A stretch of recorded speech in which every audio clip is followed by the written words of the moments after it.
We got a couple of cases of water the other day. We ran out already in 2 days. Once you get your 2 cases, you're in limbo to when you're going to get some more water. These lead pipes has been in the ground 200 years, and no one has made an effort to take them out of the ground. I feel like the city of Newark need to get together. The state of New Jersey need to get together. The largest city in the most densely populated state in our union, Newark, New Jersey, has been staggered by a crisis over lead in the drinking water that the city has known about for years. This affects thousands of homes, most of them in low-income neighborhoods where lead pipes bring the water in from the street. An effort to hand out filters to homeowners failed when some of the filters failed.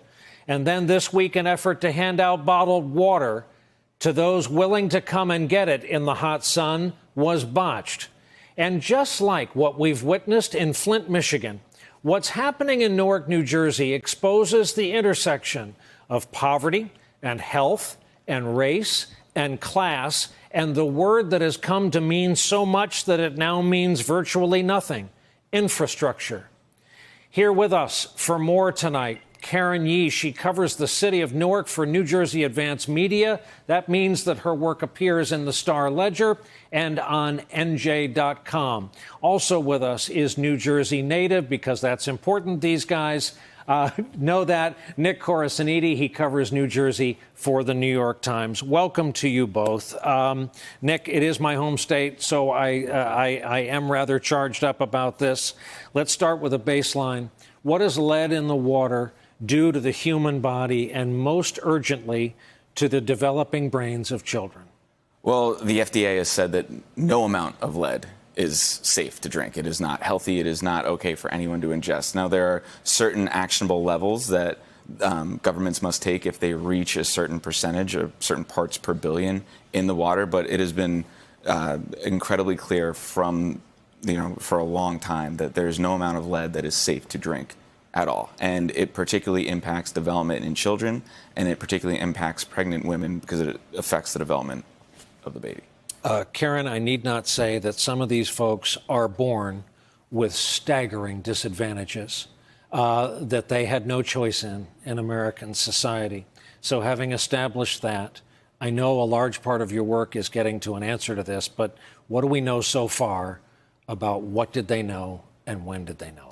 We know that lead levels in the city began to spike in 2017. So this has been a problem that's almost 3 years old.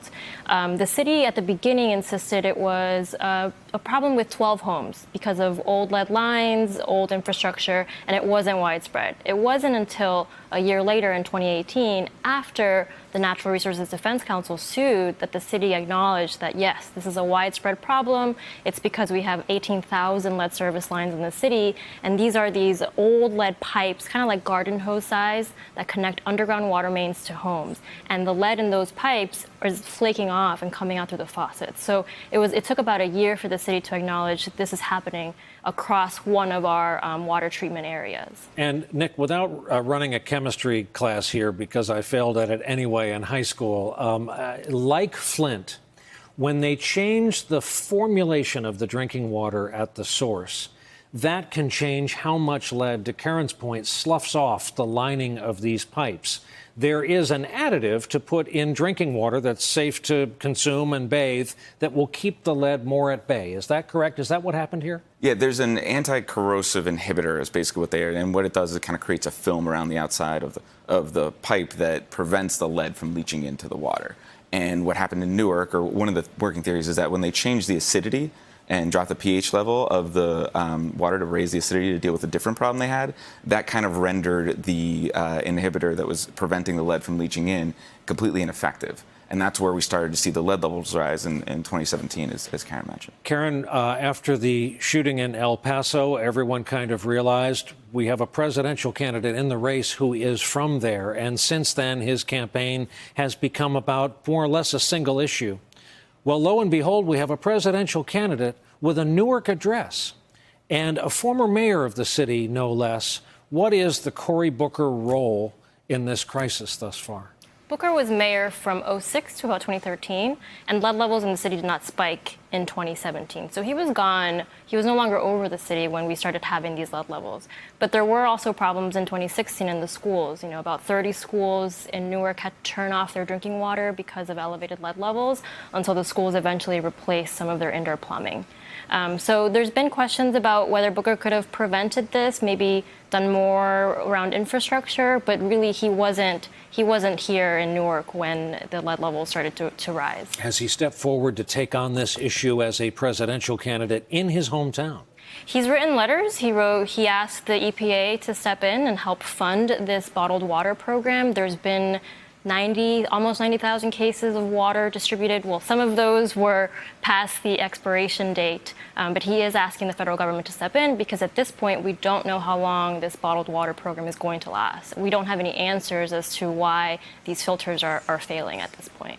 For what it's worth, Nick, again, as someone who was born and raised in the state, if this were happening in my hometown of Middletown, where the current governor lives now, or Summit, or Bedminster or Rumson, there would be holy hell going on, and we all know it, that this is part of race and class. Has a leader emerged to step forward and say, I'm going to help fix this? If there's been any leader in this, at least from my point of view, it's been the NRDC. They've been sounding the alarm on this since before anyone was willing to acknowledge it. You had Mayor Baraka denying in 2017 and 2018 that this was an issue, and the NRDC was pushing and pushing. Ever since it's kind of come out and escalated over the past week, you've seen Governor Murphy pledge that, this is safe water is not, a privilege, it's a right. And so he's started to push. But if there's been any leader that's really sought to fix this the most, it's been the NRDC. Karen, I see a city paralyzed that can't get water to people, that is saying to people, if you want water, come and get it. And if they would stop and think, if someone emerged, New Jersey has about 1,000 fire departments, most of them volunteer. That's what they do, is volunteer. Start making calls in a concentric circle around Newark. Ask for one crew, a day shift, one fire truck for one day each, every firehouse. They'll arrive, they'll put that bottled water on the hose bed of those trucks, give them a map of the service area. They will deliver that water as these folks deserve. I've not heard anyone step up and say, we wouldn't ask our own moms and dads to wait in the hot sun for 2 heavy cases of bottled water. How dare they expect people to do that when there's poison running through their pipes?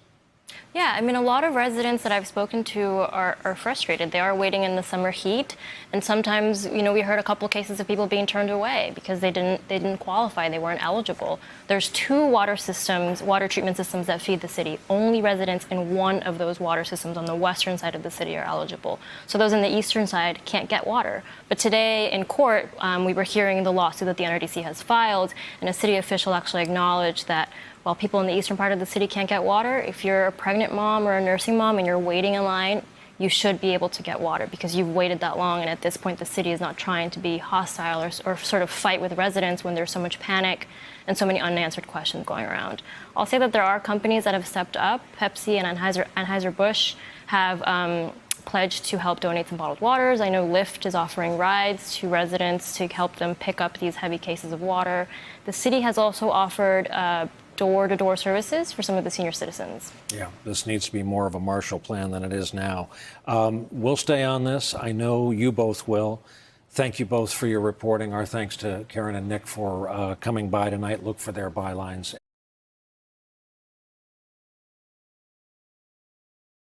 Hey there, I'm Chris Hayes from MSNBC. Thanks for watching MSNBC on YouTube. If you want to keep up to date with the videos we're putting out, you can click subscribe just below me or click over on this list to see lots of other great videos.